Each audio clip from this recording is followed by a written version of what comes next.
Well, welcome to No Strings Attached Ministries.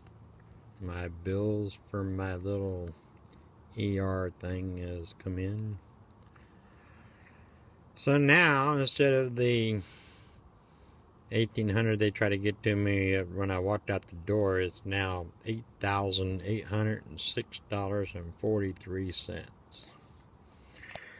That's just the hospital. And radiology is $108. It's funny because they give me a chest single view, $20, and a cat head brain something for $88, which literally took them less than 10 seconds of that machine's time to do that. So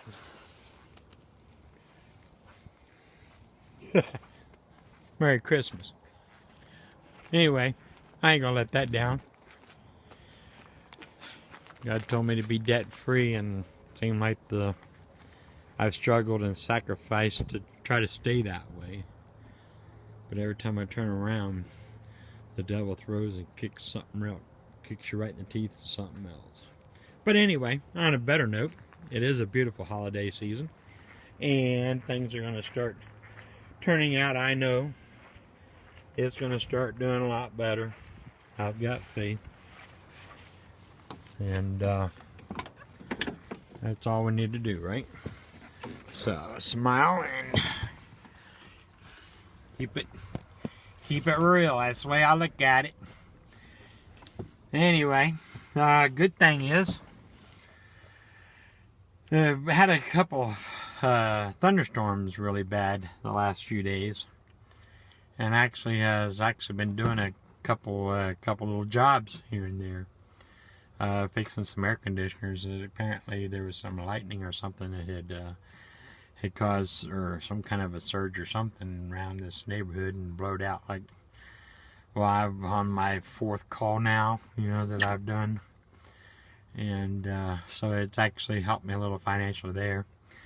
Let's see, 2 days ago, I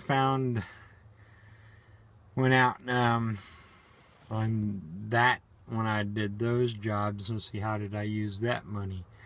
Well, I found one of my homeless girls that was really down. That's where she had lost all her family right at Thanksgiving. She was pretty depressed. So actually, she was hungry too. So I actually took her out for a nice dinner, and we tried a new restaurant that just opened in town, believe it or not.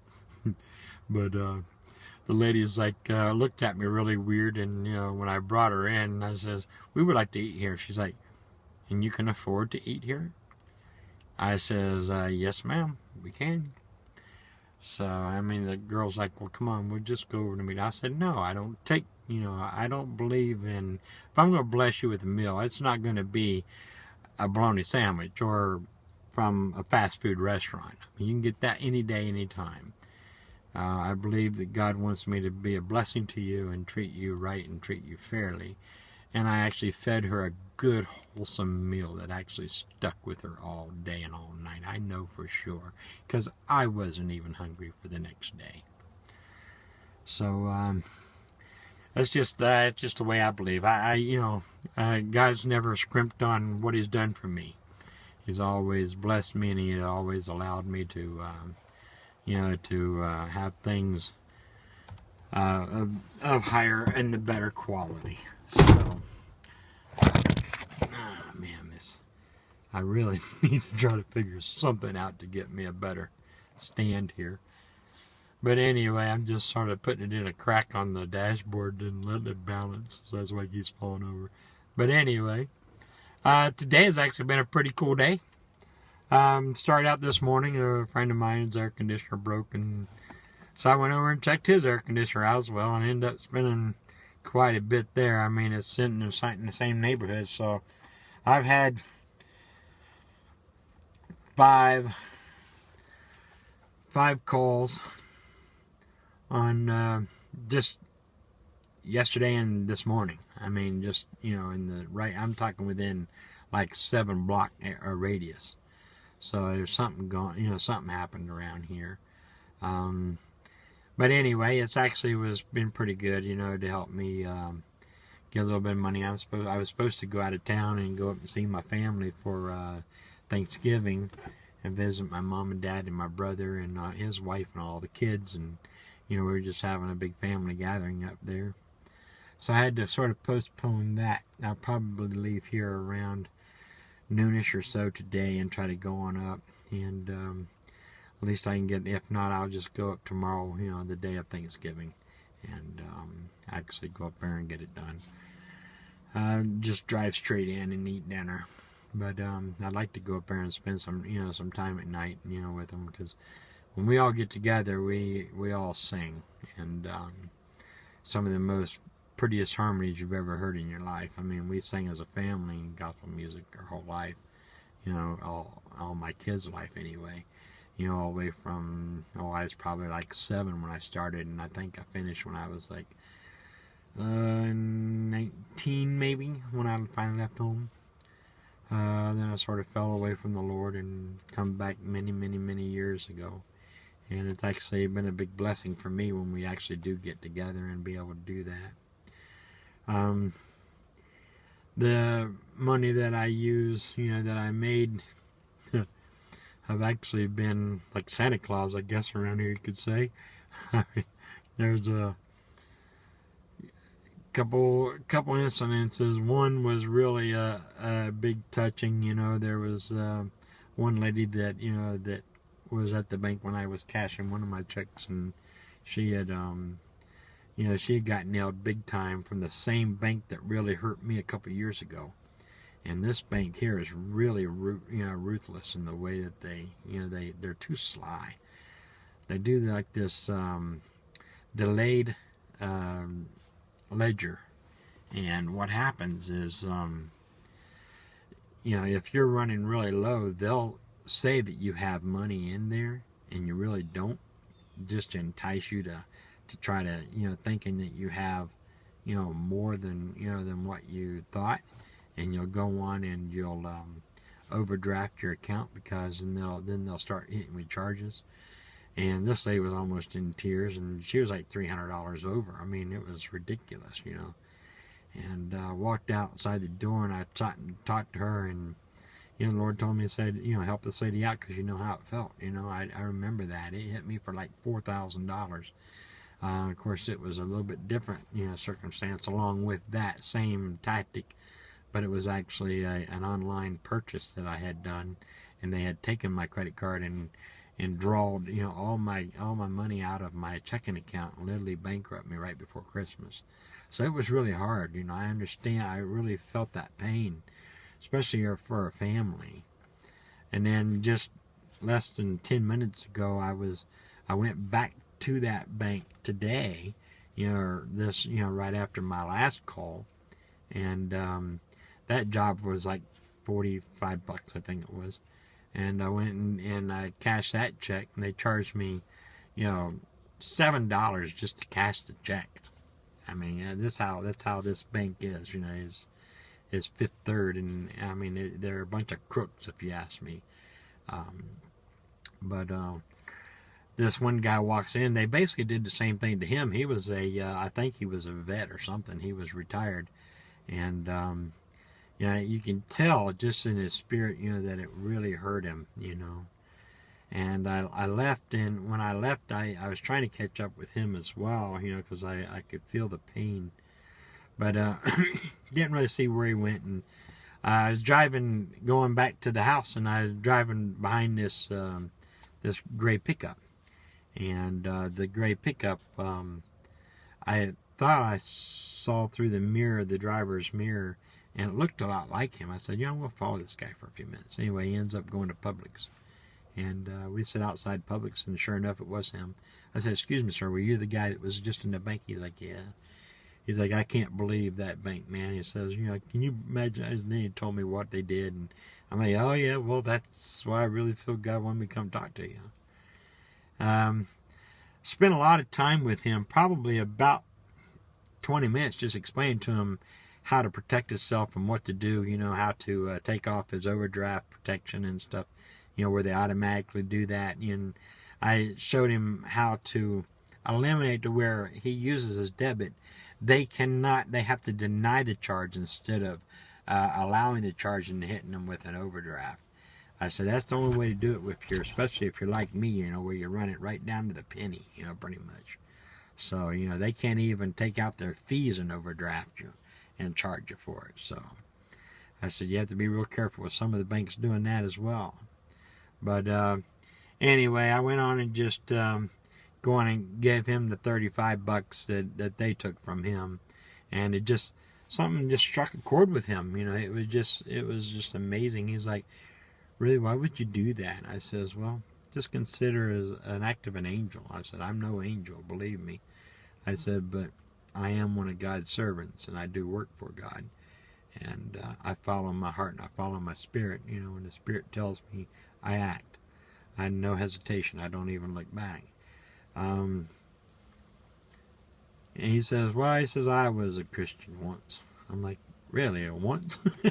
I'm like, yeah, well, I went to church when I was young. My mom and dad took me to the Catholic church, and I don't know, I was probably about, 20, 25 maybe. I decided enough, and I really never really believed that there was a God anyway. So I just sort of, left and never did go back. So I've never rebelled against the way some of this world is, but I just never did ever participate again. He said, but today, I can really see maybe there just is a God. I says, well, I'm telling you that the Spirit told me to come and talk to you, and I followed you, and I was listening to my spirit. And so if anything I could just say is, hey, there is angels out there just as long as there's demons. I mean, and we as humans have to be sometimes that miracle, or we can work for the other side and be the demon too. We could have been the cashier working across the desk, doing the instructed deed even though she knows it's wrong. Or the banker sitting behind his desk, sipping the coffee, laughing at you as you walk out the door. It's just like the the things with my bill. Come on, I went into the ER for literally less. I'm saying 35 minutes, but that's given more than stretching it. There is really no reason. They did nothing but use one razor to shave my chest hair so the little things will stick on there. So you figure a package of those is what? Let's say it's $100, for that little kit, that wire you up. Which I doubt very seriously cost them that. Let's just say it was $100. That's the only physical product that they used on me. Let's give them $25 for the razor. So that's $125. I mean, when I do my estimations like that, I really excel at big time. And let's give each one of them, by the time, I know I'm a businessman too, so I know what it costs for labor, and you usually have to double your labor, for your taxes and everything else. So for cost per man hour, it's usually about double about what you would normally pay the guy. So let's figure I had a receptionist that took less than 5 minutes with me to get me in the door. I had a nurse that walked in and wired me up, and it took her about maybe 10 minutes to do that. She did come in a couple other times just to check it, and then once to release me. So she probably spent, let's say, maybe 10 minutes total, maybe 15 minutes total with me. She's the one I saw the most of all.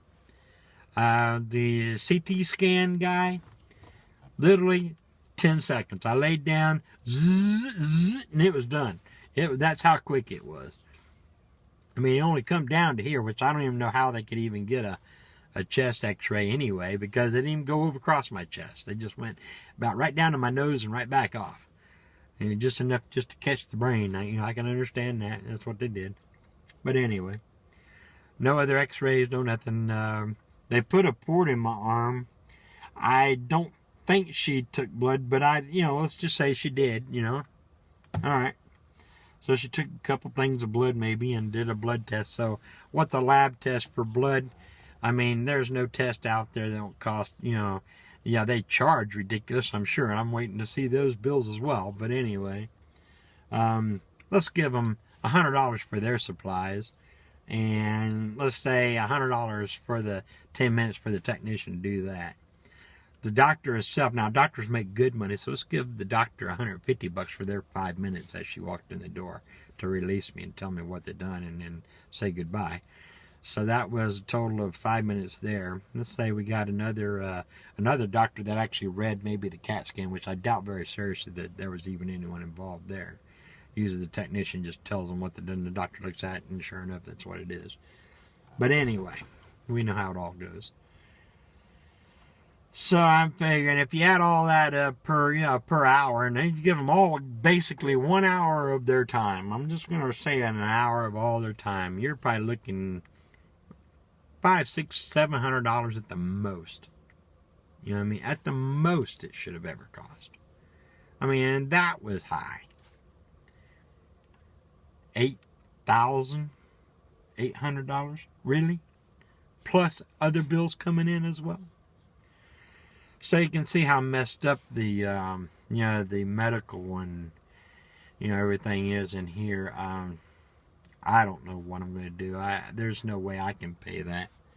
I guess I'll just have to try to make a deal with them and pay them $20, $30, $40 a month if I can afford it. I don't know what else to do. I don't have it. I don't work, so there's no way for me to be able to do that. We're living off of basically a windpipe anyway. I mean, my wife, she's a school teacher, so we don't have a whole lot of money coming in, and whatever she makes, I mean, basically it takes every bit of that just to, help with the insurance and the food and the roof over our head, and electricity just to keep the lights on. But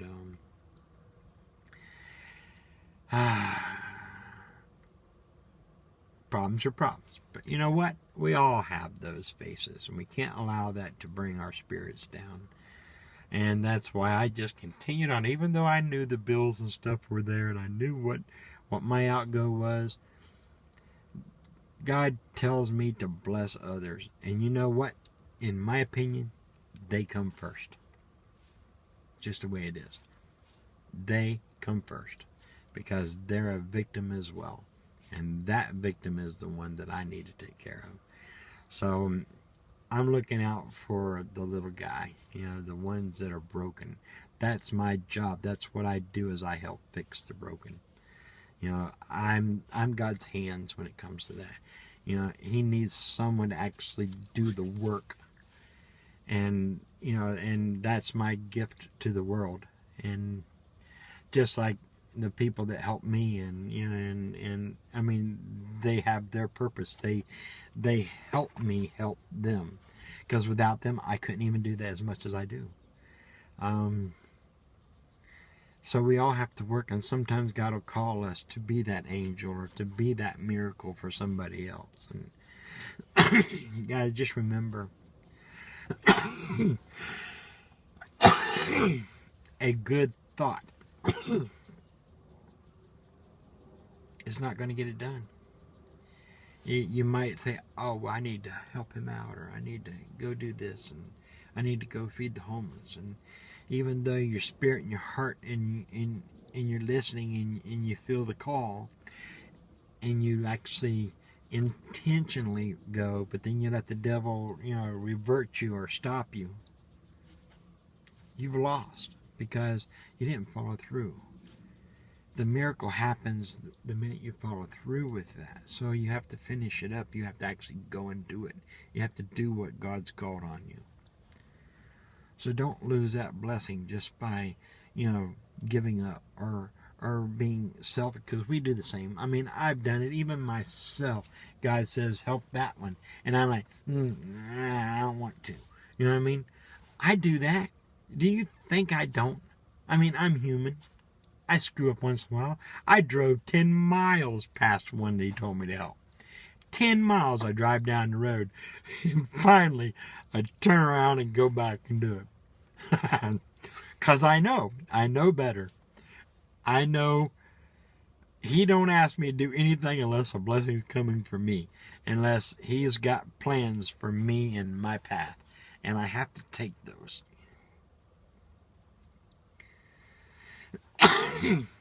Until we can steadfastly believe, trust, and follow that, we'll never be able to change the world. Keep your spirits up. We're coming in. Tomorrow is United States. It's our Thanksgiving. I'm sure every country's got a Thanksgiving. If not, sit down and have something special with me tomorrow. And celebrate along with me. Because we're all thankful every day. And that's the way we should be. You should be thankful for what we have and the abilities that God has given us to be able to reach and have the friendships and the communications with each other as human beings. That's what it's all about, guys. It's not about the stuff. It's not about the stuff. It's not about the bills. It's not about any of this stuff out there. What's important is the people and the love that you help with them. That's what's important. And we're starting right now into the holiday season, and this is probably the toughest season that I have myself, is because, you know, it's a lot of costs. I mean, I was just out yesterday filling up all the boys' propane tanks. You know, I have the big giant propane tank, and I got the little, you know, the little adapter that I can take from that. But it's like, you know, you buy that, you know, per pound at the little small bottles are like $5. If you get a good deal, it's like $5 for 2 of them. That's like, what, like $100 a gallon, you know? You can go to the propane cylinder and get the big cylinders filled up, and it's like $2.85 a gallon. So I bought them all, the little cylinders, and they have a couple, you know, on standby with them, you know, that we use. But then when they run out, I just take the big one that I carry in my van, and we transfer that over, and I actually fill those up for them. And there's hundreds of videos. I would do a video on that, but there's hundreds of those out there as well. And I purge my little tanks and everything, and where they get actually a full bottle. And that way I don't have to freeze it or anything else, you know, or cool it off like it says. But, you know, that's how I do it anyway. It seems to work out. It's worked out well for a couple of years now, ever since I started doing that. But you figure, I usually fill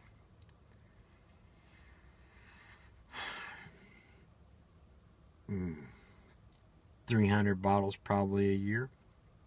Yeah, that's a lot. It adds up. It was, I have to replace the bottles once in a while, you know, because they'll lose them or they'll get rustier, you know, and I replace them. I do buy the small bottles because that's what their equipment uses. And, you know, so I do buy those bottles as well. But anytime I can refill them, I do definitely refill them. So, and if I can find them on sale, like at Kmart or something like that, you know, well, sometimes I'll have them for like $7 for 2 of them. Then I'll buy, you know, a dozen or so if I've got the cash to do so. The tents are coming up, sleeping bags are coming up, the warmers are coming up. The ones that I don't use, I make like little small stoves and heaters, you know, out of just a pop can. I think they call them penny stoves. You know, I do that, and then also I make some cans if I'm really broke. I make up some hobo stoves, you know, to where they can just pick the twigs and stuff up. But that's sort of a pain, especially if it's raining, you know. You know, it's really hard to find the dry wood enough to do it. And a lot of people have a hard time starting fires. So, you know, even with the Vaseline and different things that I teach them how to do that. And I make them survive. I make it to where they can survive. But, you know, it still gets pretty tough out there sometimes just to stay warm. But, yeah, I've probably start my coats and, you know, things that I have to do. And, you know, start collecting them. I've got about 30 blankets saved up already, ready for the first major cold snap. I think I've got like 7 or 8 pretty good coats already that I've scavenged up together. So I'm starting. I'm getting really low on my can stock, for giving them foods and stuff and things like that, their toiletries and things like that. But, you know, that I usually try to get, you know, and try to keep it fresh because, you know, it can probably go bad, and I don't want to take a chance on just having to sit and going bad, so I do that. Let's see, I've already got my rice and stuff that I package up and keep. I do a vacuum pack on little packages of rice. I break the big ones down and break it down to smaller ones for them. I do need to get some more of those. But, you know, those are pretty expensive, though. I mean, usually let my wife do that on her food budget. I'll just say, hey, I need a couple, you know, bags, because we use those too in the house. So, you know, we repackage meat or something like that, you know. So, I don't think she knows I'm using it. But anyway, she always wonders why I go through so much of it. And anyway, but, you know, hey, we're all work together. We love each other, and, you know, we work as a family and as a team. So that's all we can do. But anyway, I just want to wish you all happy holidays, you know, for the Thanksgiving. And I'll try to do maybe one or two or so, you know, before Christmas. But I'm sure I'll at least do a Christmas one as well. But just wanted to reach out and touch each one of you and say thank you for your love and your help and your support. Thank you for being there for me. Thank you for making this journey real. I mean, it's been a total pleasure working for God and also working with you guys as a team effort. Because without us working together, we're just like a church. If we're not together, our fires start to go away. And it starts to burn out. So we have to stick with each other and encourage each other, bless each other. And, you know, this year has been a pretty major beating for me. You've all seen that. You've seen some of my videos. And, you know, so I've really been let down, beat up. I mean, it's just amazing. But, you know, that's learning process. And you have to pray through it. You have to read your Bible through it. You have to trust God. And, you know, and these are all learning lessons for us to learn, and that's especially for me. And it's hard for me to learn something just by reading it. I actually have to live it and experience, and that's why my life is more of a dramatic way. That's just the way that I learn, is more by watching or feeling or seeing it done, or actually physically doing it. That's how I learn. You know, it's just the way that my brain works. I don't know. So anyway, the van actually has been getting some attention recently, which is really good. I've really enjoyed spending time with the people out there. I've been able to meet up with a couple of my old time Christian friends, you know, that's been with me for years and years and years, and been blessed and loved by them, and spend time with them and actually get reconnected with them. And it's just amazing, you know, to when you can sit down. The thing is I got to where I was so strapped, I kept forgetting God says, I'll take care of you. So I just sat at home and pout most of the time. And I'm like, you know, this is not what I need to do. I need to go try. Even if I fail, I can always walk home. And I left, and I started back, and it's just like I never left, you know. So, yeah, I'm back. I'm all better now. I'm cool. We're back on track. Back into the heavy praying, back into the blessing, back into the loving your neighbors as you love yourself. And I think I'm in love with myself again. So, God bless you all. Have a good day. Bye.